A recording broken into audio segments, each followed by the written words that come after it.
Welcome inside Black and Gold, folks. Minicamp is a wrap. To our surprise, today's session canceled, but for pretty good reason. Coach Kellen Moore doing some team building with this Black and Gold bunch, and obviously had to have been impressed with the first 2 days of what we saw. We'll go over all that and a whole lot more here on this edition. We got lucky, Jeff. Survived getting another day of that blazing heat out there. But man, oh man, the Who Dat Nation on a Tuesday and Wednesday still coming out strong to these practices.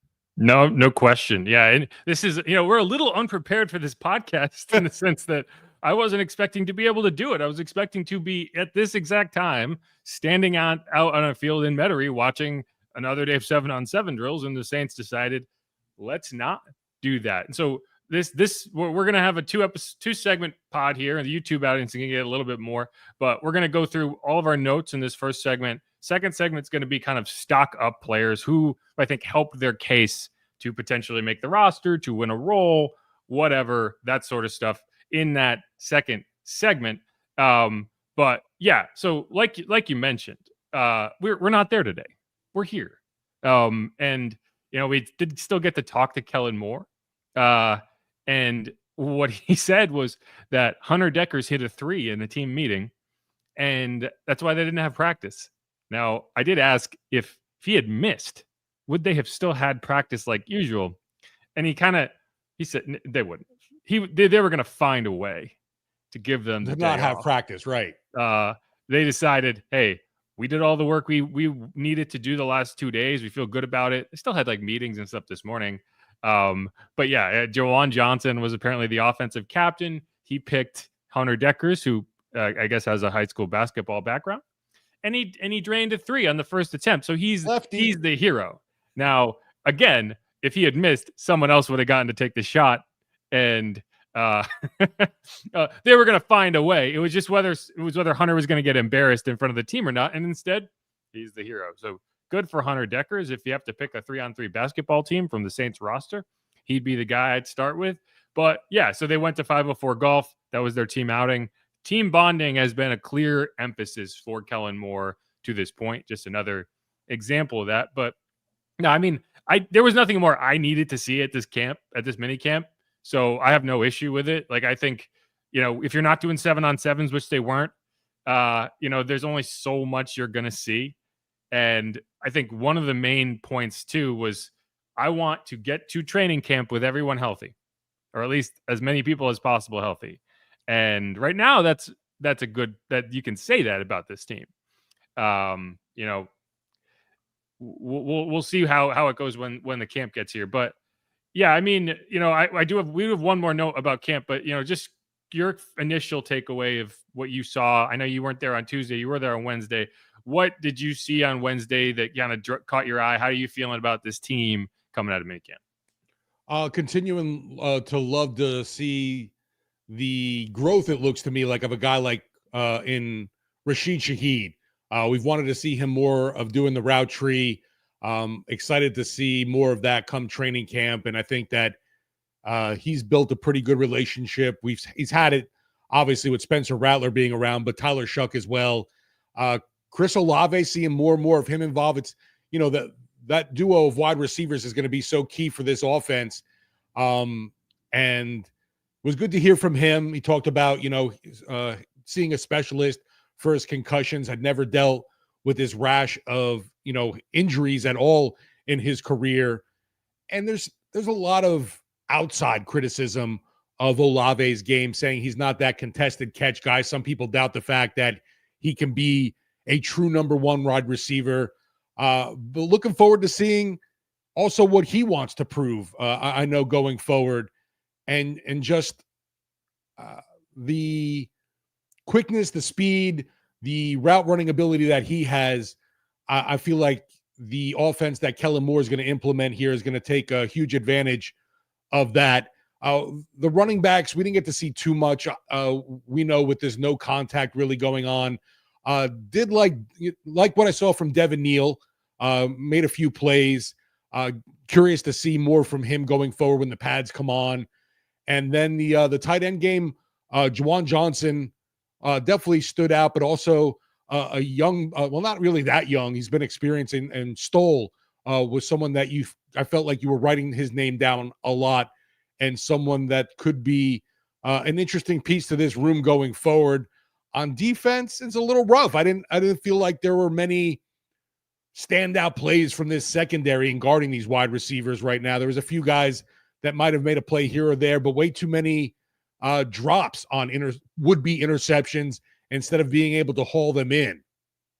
Yeah, I mean, I don't overreact to drops, but Bobby makes a big deal about dropped interceptions. Like we're in minicamp. If a guy's in position to make anything right now, if a guy's in position to make an interception, that's a good thing, right? Like, yeah, I'll worry about the DB's hands at a later point. That's not my concern. Like Kool-Aid stepping in front of a pass is a good thing. Jonas Sanker making a play on a ball is a good thing. Again, they're DBs for a reason. If these were receivers and they were dropping passes, I'd be more concerned. But no, I agree. I agree with a lot of what you said. First, I do want to mention, so the Saints will be going back out to California. We learned that today. Right. Should have got to that at the top, whatever. So that trip's going to be August 6th to 15th, which is interesting. They're not going to have joint practices, which seemed odd, but I'm sure there's a reason, and maybe we'll find out at a later date. I know the NFL is weird about having a team go to someone else's market to practice. And I don't know, maybe not having joint practices is a way you can get around that. I don't know exactly, but it's going to be August 6th to 15th back at UC Irvine. So it's a 10-day trip. Interesting thing is it's wrapped around the Chargers preseason game. It is not leading up to the Chargers preseason game. When we talked about the schedule when it first came out, I did mention like I expected that to be an extended trip, but I thought it would be an extended trip that ended with the Chargers game, and then they flew back and had a normal week prior to week 2 of the preseason. That's not what's going to happen. They're going to go out there 5 days before the Chargers game, play that game, drive back to UC Irvine, or Irvine in general, and then have 5 more days of practice, and then fly home before playing the Jaguars. So they kind of turn a road game into a home game and a home game into a road game in sense of travel. But so that's going to be fun. I'm looking forward to that because 26 days is too long to be in California. 10 days is that's choice. This is the trip I like. It's tough on the per diem too to keep what you're allowed to spend in those Cali prices. Yeah, I mean, I don't know. Like my dog is happier about it too. Like I miss my dog when I'm out there that long. So yeah. Anyway, so that's going to happen. But back to minicamp itself. Yeah, no, I mean, I feel like they got good work in, but not work to the level that I feel like I can make any determination on a lot, right? Like you can be heavily critical of specific things. You can kind of land on this and that and the other thing because you want to make points and you want to make observations. But at the end of the day, it's all very bland. What they have done over the last 2 days is work on situational things. So in the first 3 days of practice, 3 sessions of OTAs, they were installing offense scheme. They were running certain plays. They were getting the basics down. In this set of practices, they worked situationally. So you were saying, hey, it's 2nd and 7, or 2nd and 4. And if there's a deep shot, you get aggressive. If it's not there, you find a completion underneath and you keep the chains moving, right? Like it's a mindset that they want the players to develop. And that's important with a young quarterback. You don't necessarily need to do this with a Drew Brees or a Derek Carr. That's already ingrained in their mind. They've been doing it for a decade. You don't have to necessarily drill that as much. With Spencer Rattler and Tyler Shough, who are the only 2 quarterbacks we're really talking about right now, yeah, that is important. And I thought both guys handled it pretty well.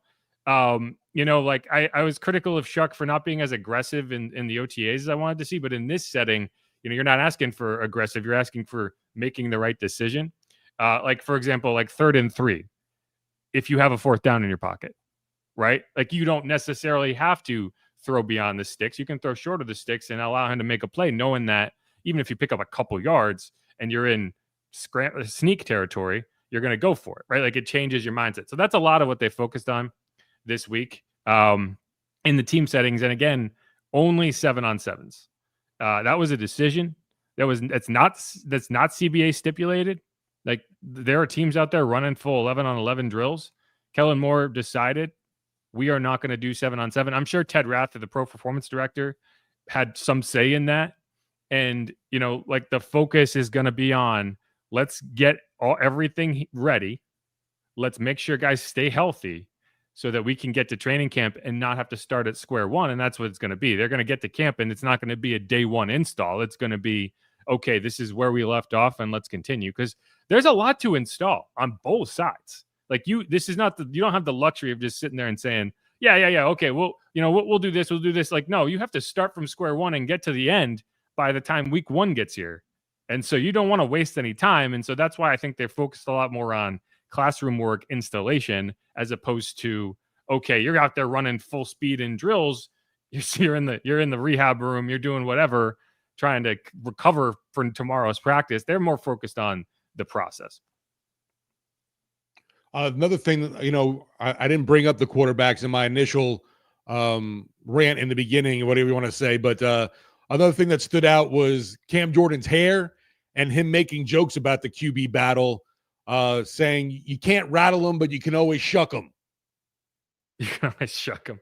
Yeah, Cam Jordan's hair, two guys had new looks. Tyrann Mathieu cut off his dreads, looks like a completely different person. I did like 3 double takes before I was like, Who's is that guy? Right. He's got his head looks a lot smaller than I remember. But the real one was Cam, who, Cam is Cam, right? He comes in every year with a look. This was Alvin Kamara talking about Cam. That was good. Yeah. Let's see if I can find it. There it is.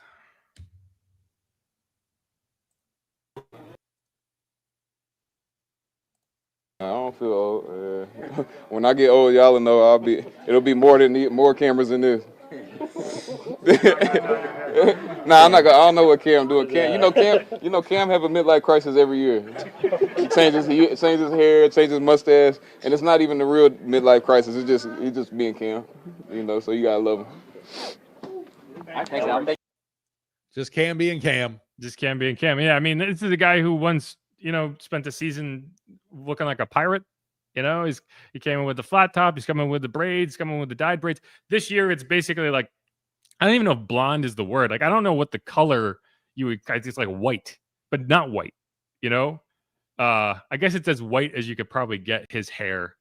My favorite was the little poof, the fro that he had going. That was my favorite Cam look. Yeah, but no, it's funny because he's basing this on House of the Dragon. If you haven't seen it, just Google it. Like, that's what I had to do. It's the kind of shock blonde hair, the Valerians, and it's funny because he's only 3, or as when he talked the other day, he was only 3 episodes in to the first season of House of the Dragon, and some stuff goes down in that show that you might not be prepared for. So we'll see. But yeah, I mean, Cam, he didn't want to commit to doing the beard though. I wouldn't want to have that level of dye on near my mouth either. Like that would have been a lot. But yeah, so Cam looks different. He also had 100% attendance, which, you look around the NFL and that's not a given, right? Like I look at the Bengals with Shamar Stewart, that whole situation. That's weird. Like the Saints haven't signed Tyler Shough yet. He's still unsigned. I expect that to come pretty soon, but he's practicing, right? Trey Hendrickson's not out there for the Bengals either. There's a few other guys that escape my brain right now, but like there's a lot of dudes that are holding out. We're not dealing with any of that. So I'm always thankful when I don't have to talk about a holdout. It was even positive to see Taysom Hill out there. I know fans love that too. Yeah, Taysom was out there. When I say 100% attendance, I mean everyone was at the facility. Not everyone was working. Day 2, Jonas Sanker did not participate. He's dealing with what Kellen Moore describes as a minor injury. So it's just something to watch. But yeah, I mean, that's the only injury note I have. Quincy Riley was back in drills. Nick Saldiveri was back participating. Jake Haener is back doing individual work, not doing team work. But it's a good sign that they're that healthy at this point, at this stage of the offseason, because health has always been a gigantic pain for the Saints, or at least the last several years. And if they do nothing but get better injury luck, they will have a better season. Absolutely. Right? Like, again, we go back to last year. And it's like, I mean, those first 2 games, yeah, maybe they were a bit of a mirage, but there's no way to know because you just never got that group back on the field. Like, never, not once. Like the group that you saw dominating in Dallas never once played again the rest of the season. Not in full, right? Because and even with McCoy going down in game 3, you still were tight right there with the Eagles, the Super Bowl champion Eagles. Yeah, I mean that definitely took a lot of the steam out, a lot of the coal out of your engine, but you were still competitive. Then Marshawn goes down, Paulson goes down, Olave goes down, Shaheed goes down, guys come back, a different guy goes out. Like, we never once saw that team again to even say, like, was what we saw in week 2 real, or was that just a weird set of circumstances? I think, the folks that were coaching the Cowboys certainly felt like it was for real. Scott Tolzien certainly felt like it was for real. Mike McCarthy certainly felt like it was for real.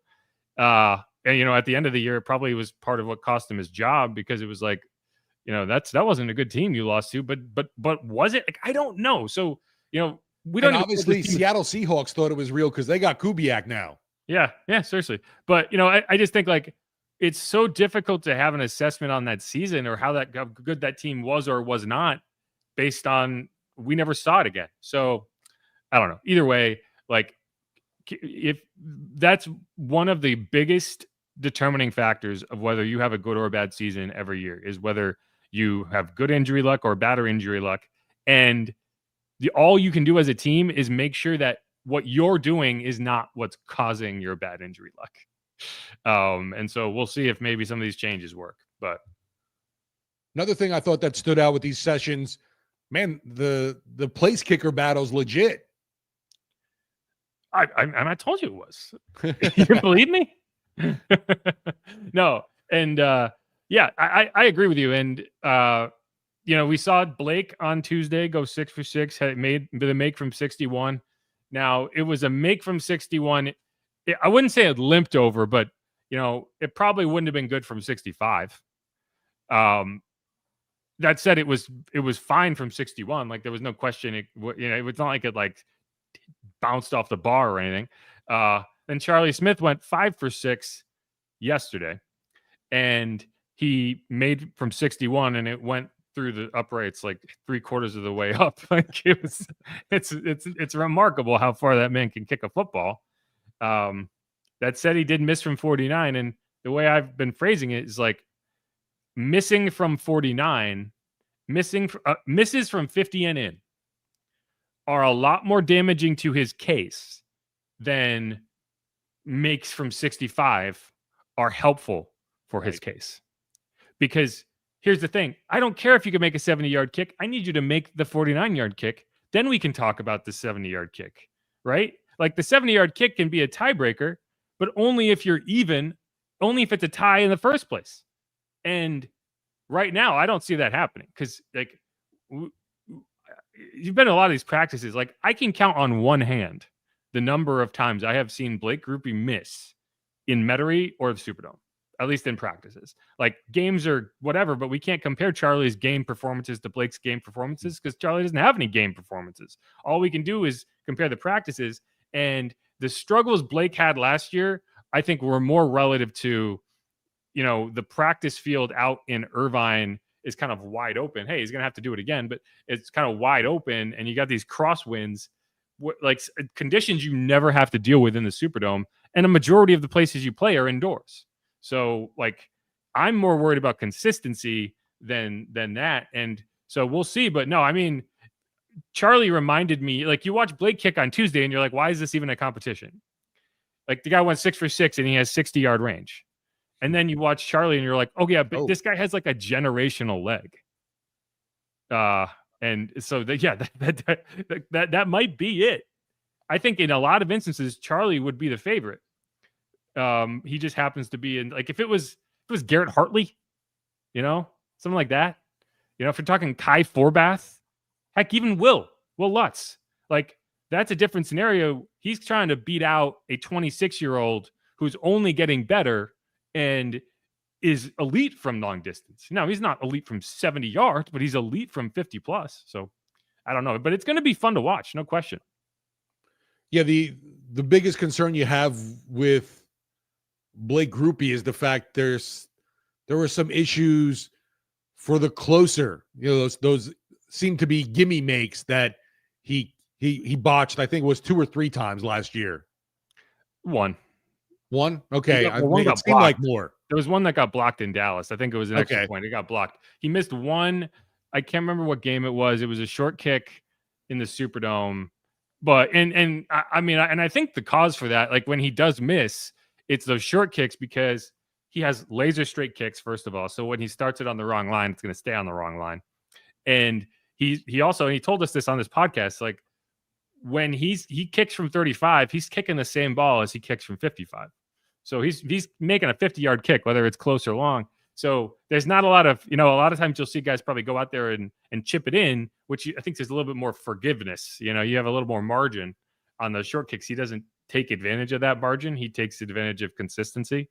And I think that's why when he misses, it's on the shorter kicks. But either way, like that's going to be a competition. And punter too, we didn't really get a good look at the punters just because where they were kicking. Like we saw James Burnip yesterday. We saw where it started. We couldn't really get a good look on where it finished. One guy who could was Deuce McAllister, and so I have a clip here from Deuce. So let's listen to it. This team has to be elite in the kicking game, from a punting standpoint, as well as kicking field goals, extra points, coverage standpoint. This team, they cannot be average. They have to be elite in that category. Yeah, and I agree with him. And, we're talking about kicks inside the 10, not kicks inside the 20. And I can't tell you where James Burnip's kicks came down. That's why I don't want to make any strong statements on whether he kicked well or not yesterday, because from where we stood, we couldn't see it. But no, I agree. Like this team has to be elite in the kicking game, and it has to be consistent in the kicking game. One thing with Burnip, his hang time definitely is greater than hay balls. It seemed that way, but it was tough to time it because I couldn't always see when it was down. Right. So we'll see. But no, there will be days where they punt next to each other, and that's when we'll get a better determination. But both of these are legit competitions, in my opinion. Let's do a quick break. Come back. I want to talk more about the quarterbacks. This is Inside Black and Gold. Stick around.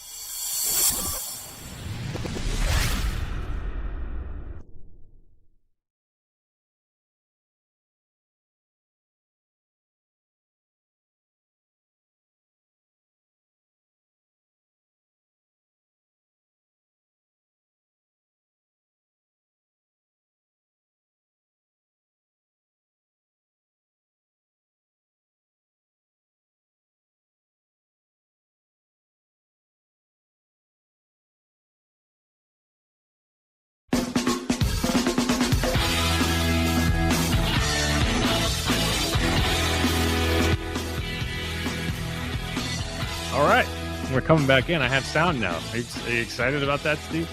Big upgrade going into this year. I like it. Yeah, I know, right? Man, wow, crazy. I can click 2 buttons instead of 1. But no, so I did want to take a break there because I want to kind of have a sharp pivot into the quarterback competition. And one thing I've seen, and there's a lot more clips. I did interview Spencer Rattler. I did interview Tyler Shough. I don't have them for this episode because it's kind of a surprise episode that I did not expect to be able to film. So we will have a lot more audio to throw at you. We're going to be on Sports Talk on Friday on WWL, and that's where we'll play a lot of sound. So we have interviews with Tyler Shough, Spencer Rattler. I also talked to Keith Williams, who, I mean, Keith Williams is great. The Saints wide receivers coach. There's a reason they kept him around. Told us all the nicknames in the wide receiver room, and I want to get into that. Kyle Valero said that Chris Olave, he described his playing style as being like a ninja with smoke grenades, because you see him and he's there and you're like, I got this. I'm in good position. And then poof, like where'd he go? What happened? He's gone. And then he's like 10 yards away catching a ball. Like it's the best way to describe it, because that's what it is. Like I would always say it's rookie season. Like he's always open. Every time he catches the ball, there's no one within 10 yards of him. I don't understand how this is possible. It's because of the smoke grenades. But yeah, and I'm gonna play some video here from. Actually, I want to play a take from Bobby talking about the quarterback competition. Bobby Hebert talking about the quarterback competition before we go, because he felt pretty strongly that Spencer Rattler won the practice yesterday. So I want to hear from him. We've watched now 3 OTAs and 2 minicamp practices, so 5 practices. You know, because everyone looks at the quarterback. Okay, well, what's happening with Spencer Rattler and Tyler Shough? I don't know. I said the first 4 practices I witnessed, I don't know, it was going back and forth. But today, no, it wasn't even close. Spencer Rattler won. If you look at head-to-head, the throws they were making and all, and what occurred, to me, Spencer Rattler. I'm not saying he was unbelievable, but he still won the day. Remember, I even talked at the end of practice yesterday. How would Spencer Rattler respond at the beginning of this practice? And, you know, he had 3 consecutive plays that were considered poor plays. Well, Shough had that today. He had one where he overthrew Moochie Dixon, incomplete out route to Bum Means, just one good throws. And then, this is a pet peeve of mine. When I see you scrambling on 7-on-7, what are you scrambling? There's no rush. Now, I know you might want to extend the play, and you don't just want to stand back in the pocket on 7-on-7 and say, I got 5 seconds to throw. No, I would like a quarterback more when you're doing 7-on-7. You could pick and choose to scramble. There's no lineman. But more like, okay, like I'm in the pocket. It's time to throw. And then maybe do a hitch step and then step up in the pocket and then make that throw. Not I'm going to start running all around and ad-lib and all, because to me, that's a minus. Yeah, I agree to an extent on the scrambles. What I will say is I did ask Tyler about the scrambling the other day, and what he said, and I appreciate, is like there's a clock in his head, right? And you could stand there all day and wait 5 seconds. Eventually someone's going to come open and complete a pass. But that's a bad habit to get into. Like, I do think I would rather see a guy after 2 to 3 seconds, when he knows, like, I would be on the move right now, kind of develop that kind of sense for there will be a guy coming behind me. I cannot just stand here on the spot and wait to get hit. It's something that Rattler, I don't think, did particularly well last year. Like, there were times that I felt like he had time. He just needed to extend, and instead he kind of stood there too much like a statue. And then he got a little antsy at times. And it's like, you need to balance that. And so, like, I would rather see a guy extending and completing a pass than just standing there as if there was taking advantage of the fact that there's no pass rush. I would also rather see a guy just throw the ball than scramble, because I do think scrambling is a sign that you're not trusting your reads, and you're not. I want you to push the envelope a little bit more in 7-on-7s than some of these guys are doing. But I agree with him. I think Spencer looked better yesterday. Now, by a ton, no, I don't think so. I do think he looked a little bit better. He just looks a little more confident. He's a little more willing to push the envelope, to attack downfield. He had a really nice throw to Dante Pettis. He had a couple nice throws. You know, I thought there was a little inaccuracy yesterday from both guys. The accuracy was off a little bit.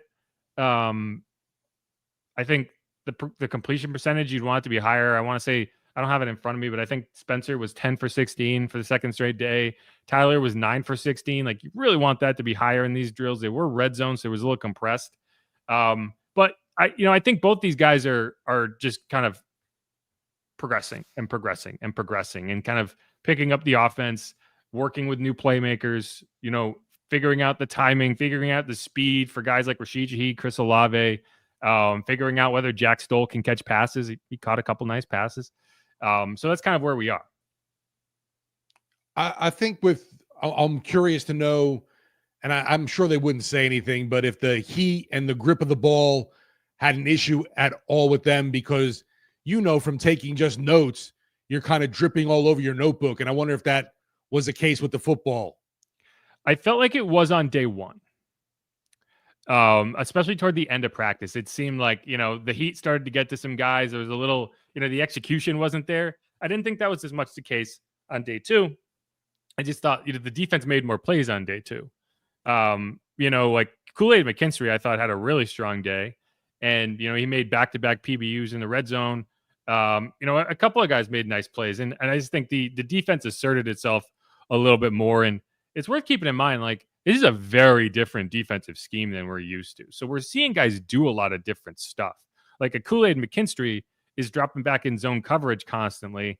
And what it's going to allow for is, and Justin Reed talked about this, it's a vision-based scheme where you can see, you have a much better opportunity to see what's in front of you. When you're locked up in man all the time, your back is to the quarterback. You're playing the receiver, and so you're basing a lot on, okay, when the receiver goes to catch the ball, that's when I make a play on the ball, right? Like, you don't see what's happening in front of you. You're just locking up a guy. In this scheme, you get your eyes on a lot more, and it allows you to be in position to drive on balls and make plays. You're also going to be more of an asset in the run game from the cornerback spot, because when you're dropping into zone coverage and it's a run, you don't have to stay on your guy. You can come off immediately and come up and run support. It's part of the reason man-based schemes struggle a little bit in the run game, because the DBs on the outside can't really participate in run support. So all that said, like, one thing that I've seen, a take that I've seen a lot, and people keep hammering it, and I couldn't agree less, is that this is not a real quarterback competition. That because the Saints drafted Shough, he's the guy. And we just need to accept that. And it's like, I do not agree with that. I genuinely do not agree with that. And if you think that they're going out there and wasting reps to pretend it's a quarterback competition, you're crazy. They are splitting reps. Like, they are 100% splitting reps. Tyler Shough, Spencer Rattler have gotten the exact same number of first team reps.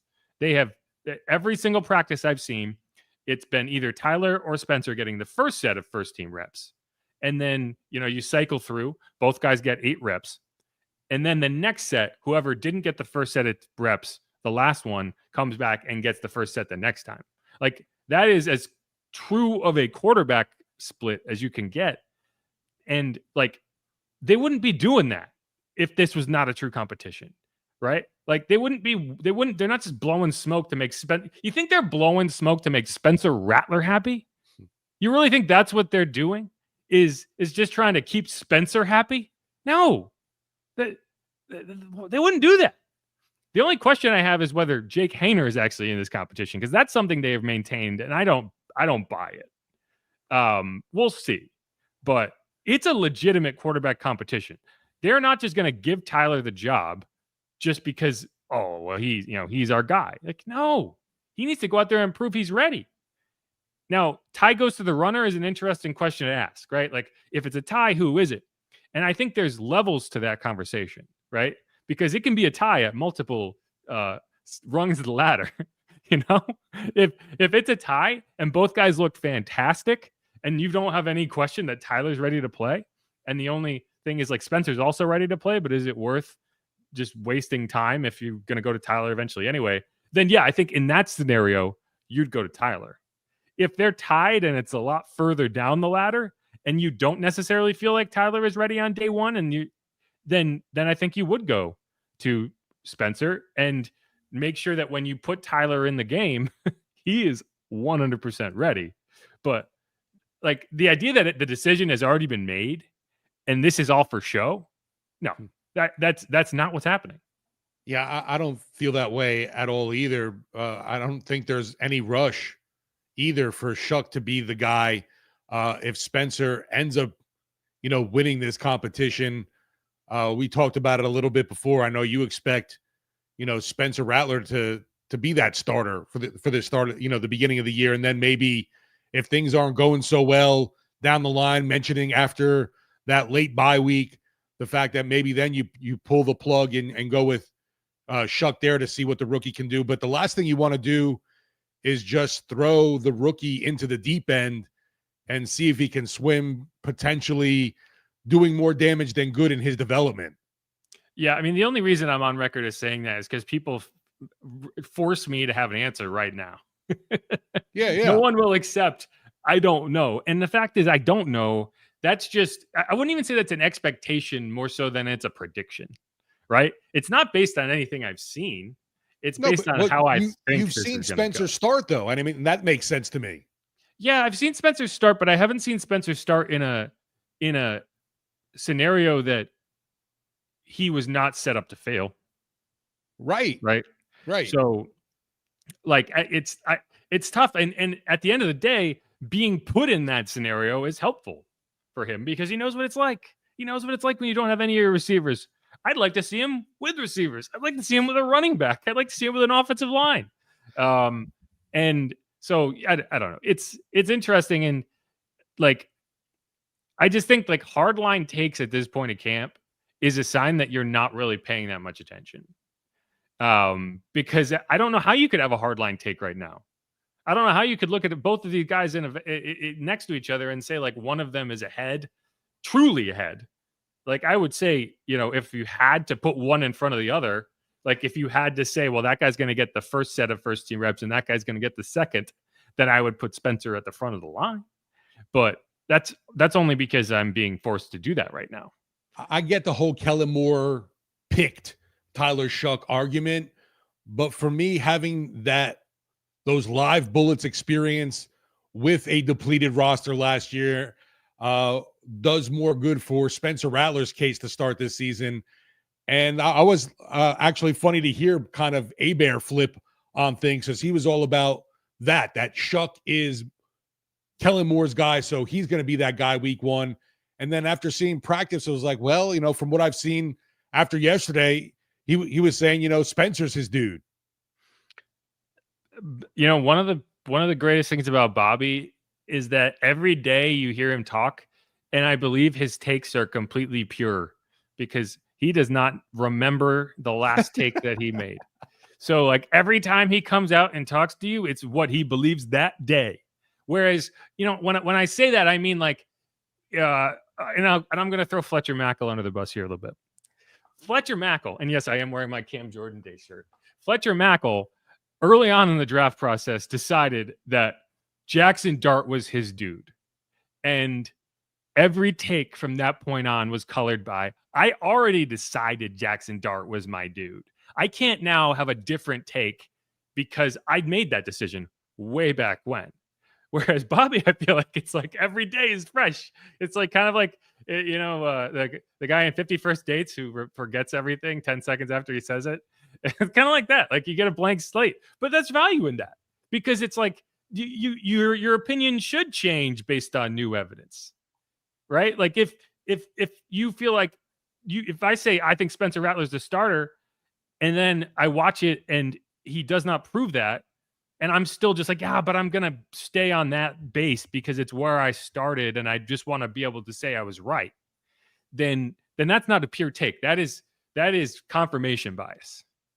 And that happens so much in sports. If you want to see something, you'll find a way to see something. You see it all the time. You saw that a lot with like Alvin Kamara interviews in the past because Alvin is very like, very blunt. And, people try to like do like behavioral analysis and like, oh, he hates Derek Carr because he did this. And it was like, actually, I think he just thinks that was a dumb question. And then he'll come out on Twitter and be like, yeah, I just thought it was a dumb question. And so stuff like that. But it's like, you wanted to read that the way you read it. And I don't know why I'm going in on this, but like Bobby, I like Bobby. Like I think he has like a very pure way of talking about the game. and it's because he doesn't allow his past takes to like filter into his current takes. Yeah, and right now things do change daily with this competition. It could have been, the other day Shough won, this last practice Spencer won. So I don't know. We'll definitely get a better gauge with training camp and those preseason matchups. But I definitely am not in the camp that think that this is just decided right now if it's going to be Tyler Shough week one. Yeah. No, and here's the thing, like it could very well be Tyler Shough week one. Again, like that's gonna be determined, right? And I almost feel like I don't know, the 7-on-7s is a lot. And it would have been nice to see either 1-on-1s or at least one set of 11-on-11s. Like it's going to be an interesting choice. If we get to camp and everything looks like it's behind, I think we're going to come back and be like, why weren't they doing more? Yeah. Now if that's not the case and everyone's healthy and everyone looks like they're on pace to have a great season, fantastic. I just don't know if that's going to be the case, but no, I was wondering if that was part of the new CBA, why they weren't doing that. And then I was seeing, other Twitter videos of teams doing 11-on-11 stuff. And I'm like, hey, wait a minute, what's going on here? Yeah, that was just weird. Kellen's choice. Yeah. And like, I don't think it's just Kellen. Like, yeah, There's instruction being had, but no, they've taken it very, very light. And Spencer Rattler kind of talked about this. It was like, yeah, last year we were doing 11 on 11s every day and guys were dropping like flies. That's not helpful either. Right. So we'll see. But either way, yeah, that's all the notes I have. Do you have any others? No, I was just going to add there too. Yeah. Cheers to health, because a repeat of that from a year ago would just be even more misery. No question. But all right, let's wrap up this segment. This is Inside Black and Gold. I'm Jeff Nowak. He is Steve Geller. Make sure to subscribe, rate, review, all that jazz. We are going to have a mailbag on the back end of this program. It'll technically be a new episode for the podcast, but it will be the back end of this YouTube video. So if you have comments, questions, make sure to get them in there. This next segment, we're going to go through our stock up players. It's too early to have stock down players. There's no such thing as a stock down player after minicamp, but you can help your position. So we're going to talk about the players that we feel like have kind of, improved that stock a little bit throughout the course of this process. Make sure, again, rate, subscribe, review, stick around. We'll be right back.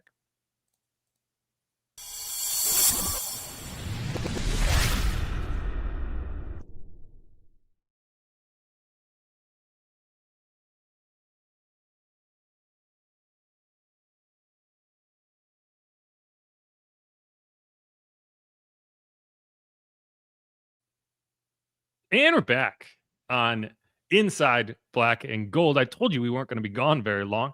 I'm Jeff Nowak. He is Steve Geller. Coming back in, as promised, we're going to get into stock up players, not stock down. We don't have any. This is all studs. There's no duds at this time of the offseason. That's why this time of the offseason is fun, because we don't have to be mad about stuff. We can just be like, it's all great. It's all gravy. We got fans out there cheering for a team again. They want to get excited for a team that's projected to win 5 games. Like it's all gas, no brakes right now. And that's my favorite time of the year. Yeah, I mean, there were definitely some guys. I'm not going to be negative, but there were some folks that I didn't feel like I had enough notes on that I was left wanting more of. Sure. But, like Tyrann Mathieu didn't really participate in a lot of the drills, right? Some of these guys weren't full, that there was more of the depth players getting a lot of the reps, right? So it is what it is. But I feel like I've seen all the important players, other than maybe Alvin Kamara, who hasn't really been here until these last 2 practices, have a heavy involvement, right? Like Juwan Johnson has been heavily involved. We've seen Chris Olave make a ton of catches. We've seen Rashid Shaheed make catches. Like the only guy I probably wish I'd seen more of was Brandon Cooks. I didn't feel like that was the one. That was my negative. I wanted to see him come in and be a little more involved. But again, still early, right? That's an overreaction to, right. Oh, we've seen 2 practices. And, it did bum me out. Like Tyler Shough, I thought, had a really good ball on an out route, and Brandon didn't seem like he even tried to get his feet in. It was like he almost looked like a college player with just the one leg. But like it's June. It's June. But I want to talk about stock up players. Yeah. And my first one is, like a majority of these players are like down the depth chart guys. My first one is Rashid Shaheed. And it's because, and I think we saw this at the end of at the end of last year, at the end of his last year, right? Like I go back to that Falcons game, and everyone wants to talk about the muff punt. And I agree. It was a terrible muff punt. But to me, that's the best game of his career as a wide receiver. I think he had 8 catches, like 80 yards. He should have had a touchdown. He did like this crazy leap right in front of me on the sideline, and he just missed getting in for a touchdown. They scored. I think Taysom Hill scored a touchdown like the next play. But like, because it was a game where he showcased more than just, I'm faster than you, I'm going to run by you, right? Because we know that's there. We don't need that. That part of his game's not going away. Unless the health is a problem, which he proved it hasn't been. But where he's improved and where he's continuing to get better is contested catches. One thing I've seen him do over the course of his career a bit too many times is like, he's not willing to break stride to come back to get a ball at times. Like he's trying to catch a ball in stride so that he can go and score a touchdown. but sometimes you do have to come back and make an adjustment and fight a ball away from a guy. And when I talked to Keith Williams, I asked him, like, is that the last thing to come for a player like him? Because you think a lot of guys were stride for stride with him at Weber State? No. He was able to run so far beyond guys that as long as the quarterback was able to get the ball out there, it didn't matter. That's true in a lot of NFL games too. That touchdown he had against the Cowboys, like, that defense is designed to not allow that to happen. But he's able to break defenses with speed. But what happens when he can't do that? Well, like we've seen a few times already in this camp, and granted, not against physical defense because you're not allowed to be physical, but he's coming back to balls. He's making more contested catches. And that's the next step for him, is to be able to make catches over the middle of the field and catch and run. And that's where I think I've seen him improve. And I think he's going to have a huge year if he can stay on the field. Like, I thought he was going to have a huge year last year. But he just couldn't, he got hurt, tore the meniscus, and that ended his season. But no, I mean, like, I think I thought last year that Chris Olave and Rashid had a chance to be like a special wide receiver duo, like a Tyreek Hill, Jalen Waddle type wide receiver duo. And I still think that. I do. It's just the health that's held him back. Yeah, that's definitely been a standout. I'm glad you led with Rashid, because that was just, even with the organized team activities and seeing his speed still there, the cutting ability, awesome stuff, and just want to see it continue into this year. And yeah, I recall you saying, like, this could be the Saints version of the Dolphins duo there. And man, hopefully we can get whatever voodoo priestess to get rid of that bad gree over this team going into this year, to keep these guys on the field. And I loved it during the organized sessions when Brandon Cook said, he's like, he was asked about contested catches even, and not having that big guy in this roster. He's like, well, there's nothing to contest if you can't catch the guy. So to me, I do still think they need that bigger wide receiver, but the fact that they have that speed factor up and down right now with the three main guys and a Chris Olave, Rashid Shaheed, and Brandon Cooks there is a big one going forward. And I'm curious to see just